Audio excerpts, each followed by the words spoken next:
Somos Leiva Hermanos, un equipo de profesionales especialistas en el corretaje de granos. Brindamos un conjunto de servicios integrados para tus negocios.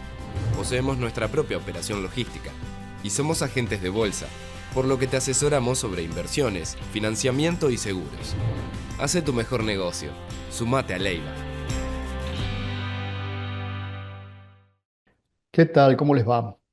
Bueno, simplemente para recordarles, pasó un nuevo 11 de marzo. Muchos tal vez se olvidan, muchos tal vez no habían nacido en aquella época o eran muy chicos.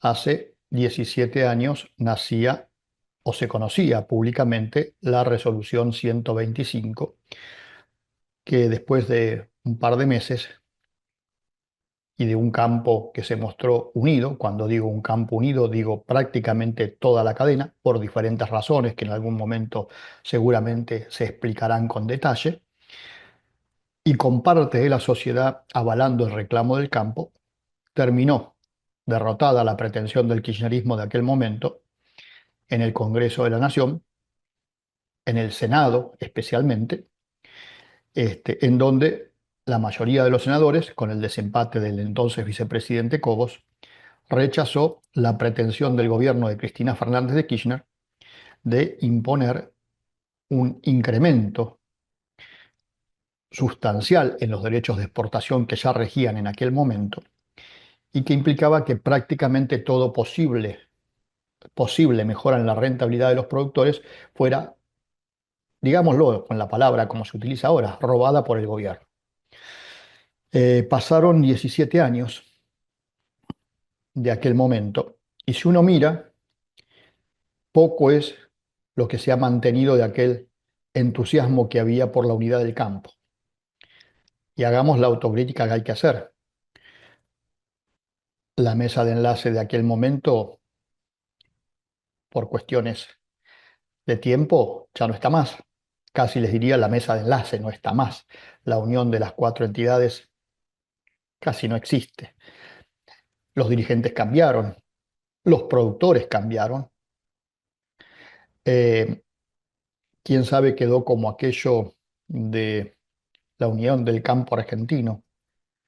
Y pasado tanto tiempo uno se pregunta, ¿sirvió de algo? En aquel momento se contuvo supuestamente una pretensión de un gobierno que quería llevarse todo puesto. Mirándolo a las distancias, hoy vemos que la presidenta de aquel entonces sigue gozando de muy buena salud política,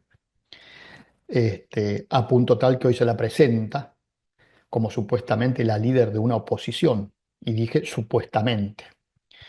Tenemos un gobierno de características, quién sabe, más autoritario que aquel, y esto asumo lo que digo y está a la vista, que no respeta las instituciones. En aquel momento la mesa de enlace y los productores pelearon por el respeto a las instituciones y por eso se logró que el Congreso fuera el que derogara la pretensión del Poder Ejecutivo. Repito, el Congreso fuera el que derogara la pretensión del Poder Ejecutivo. Tenemos al ideólogo de aquella resolución, Martín Lustó, presidiendo la Unión Cívica Radical. Es decir, de aquello quedó nada más que el recuerdo. Martín Lustó, el responsable de aquella irresponsabilidad que casi pone al país y sacaría el casi al borde de la guerra civil, hoy es presidente de la Unión Cívica Radical. Cristina Fernández de Kirchner, hoy es la principal dirigente política de la oposición y, repito, oposición entre comillas, al gobierno que tenemos actualmente, que tiene rasgos autoritarios mucho más inclusive que el propio gobierno de Cristina Fernández de Kirchner. Y repito, el valor de las instituciones que en aquel momento los dirigentes del campo y los productores defendieron, permitió que fuera el Congreso de la Nación el que derogara aquella norma. No obstante lo cual, y más allá del intento que en su momento hizo Mauricio Macri, hoy volvemos a tener derechos de exportación que siguen siendo tan robo como aquellos.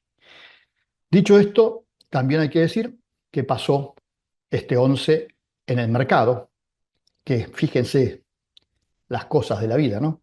Se inauguró Expo Agro, la gran muestra del campo argentino, y a veces hasta en eso nos equivocamos, ¿no?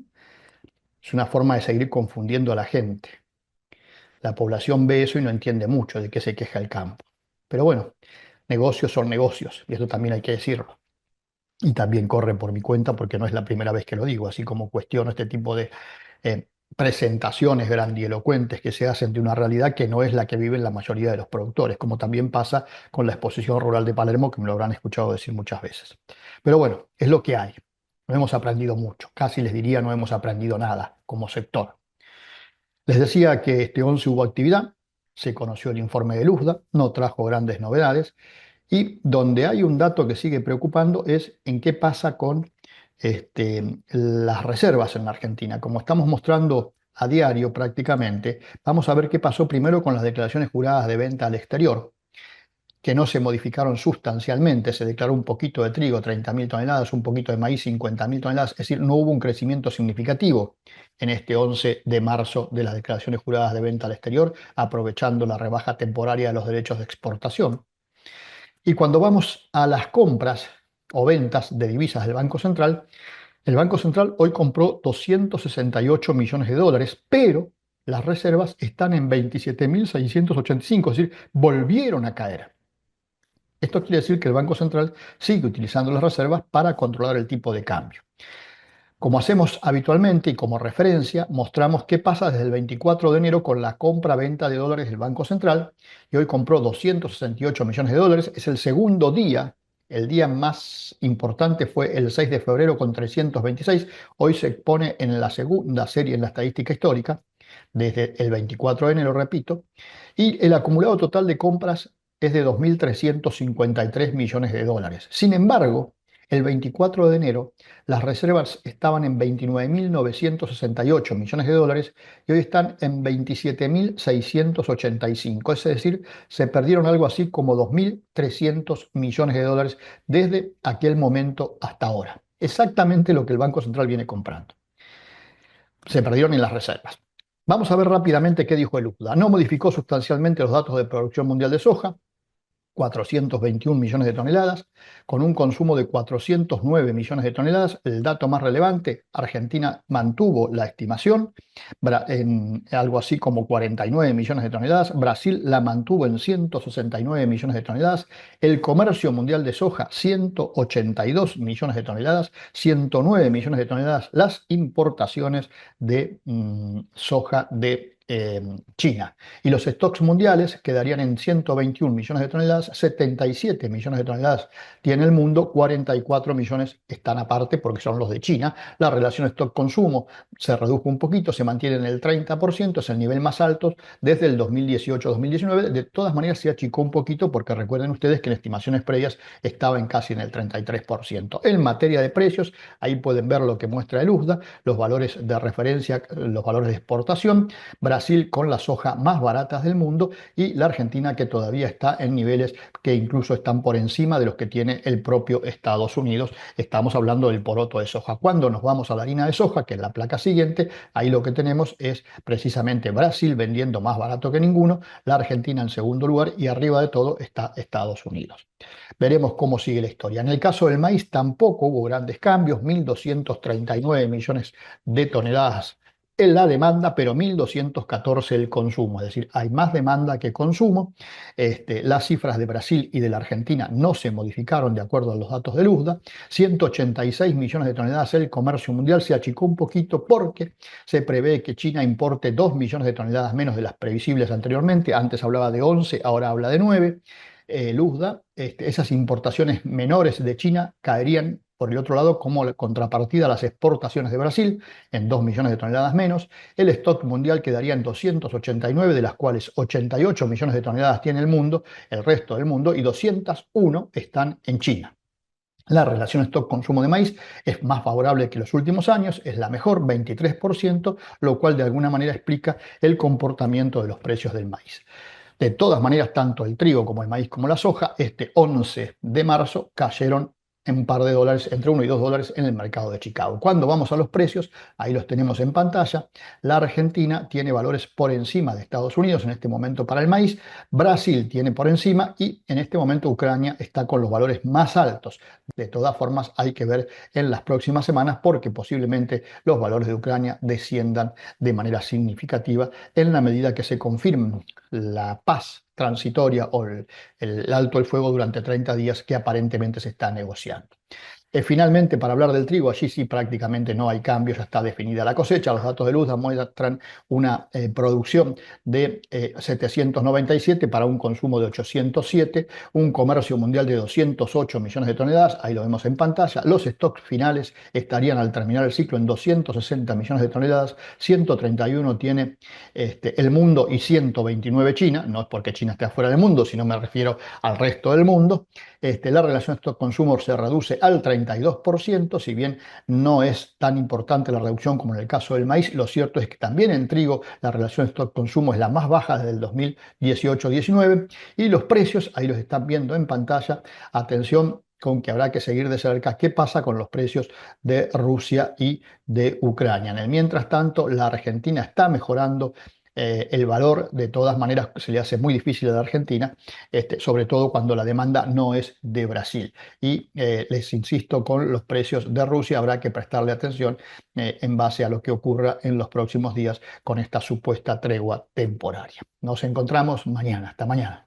Aditivo RZ, la innovación en premezcla que llegó para sumar calidad al balanceado y salud a los animales. Por utilizarse en autoconsumo, disminuye costos de producción, regula el consumo desde el primer día hasta el último, garantiza alimentación segura y eficiente, mejora el comportamiento y bienestar animal, consume menor cantidad, más veces al día, con un funcionamiento del rumen ideal.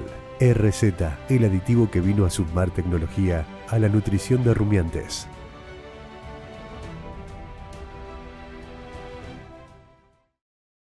Repasamos ahora los valores al cierre de este día martes de Agricultores Federados Argentinos. Ya lo compartimos con ustedes en pantalla. Empezamos, como siempre lo hacemos, con el cultivo de la soja, que en San Martín se pagó 330.000 pesos la tonelada entregado en planta de acopio. El maíz en la misma terminal se negoció a 207.000 pesos la tonelada entregado en planta de acopio grado 2. El trigo en San Martín, 225.000 pesos la tonelada entregado en planta de acopio grado 2. El sorgo en Rosario, 207.000 pesos la tonelada entregado en planta de acopio grado 2. El sorgo en Rosario, esto se entrega directa a puerto en cosecha grado 2, se pagó 2.000 pesos menos, 205.000 pesos la tonelada. El girasol, por último, en la terminal de San Martín, en el Gran Rosario, se pagó 351.000 pesos la tonelada entregado en planta de acopio. Última pausa muy breve aquí en la edición central. Quédese con nosotros, todavía tenemos mucho más para compartir. Ya venimos. Agroeducación te invita a participar del curso de posgrado en agronegocio. En Agroeducación, la comunidad de negocios del agro, tendrás todas las respuestas. Toda la temática que tiene que ver con el apasionante negocio de la agricultura. IVA, ganancias, contrato y todo lo que necesitas saber desde el punto de vista fiscal. Cómo potenciarte y cómo poder proyectar los negocios. El momento es ahora. Capacitarte es tu mejor inversión. Sé parte de Agroeducación, la comunidad de negocios del agro. www.agroeducacion.com